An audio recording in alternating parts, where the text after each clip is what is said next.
श्रीमात्रे नमः। नमस्ते ललिते देवी श्रीमत्सिंहासनेश्वरी। भक्तानामिष्टदे मातः अभिरामि नमोऽस्तुते। चन्द्रोदयं कृतवती ताटङ्केन महेश्वरी। आयुर्देहि जगन्मातः अभिरामि नमोऽस्तुते। सुधाघटे श्रीकान्ते शरणागतवत्सले। आरोग्यं देहि मे नित्यम् अभिरामि नमोऽस्तुते। कल्याणि मङ्गलं देहि जगन्मङ्गलकारिणी। ऐश्वर्यं देहि मे नित्यम् अभिरामि नमोऽस्तुते। चन्द्रमण्डलमध्यस्थे महात्रिपुरसुन्दरी। श्रीचक्रराजनिलये अभिरामि नमोऽस्तुते।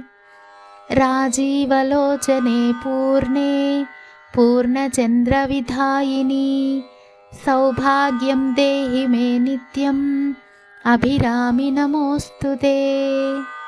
गणेशस्कन्दजननि वेदरूपे धनेश्वरी। विद्यां च देहि मे कीर्तिम् अभिरामि नमोऽस्तुते। सुवासिनी प्रिये मातः सौमाङ्गल्यविवर्धिनी। माङ्गल्यं देहि मे नित्यम् अभिरामि नमोऽस्तुते। मार्कण्डेय महाभक्त सुब्रह्मण्यसुपूजिते। श्रीराजराजेश्वरी त्वं ह्यभिरामि नमोऽस्तुते।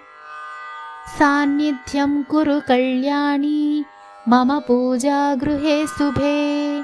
बिम्बे दीपे तथा पुष्पे हरिद्रा कुङ्कुमे मम। अभिराम्या इदं स्तोत्रं य पठेच्छक्तिसन्निधौ।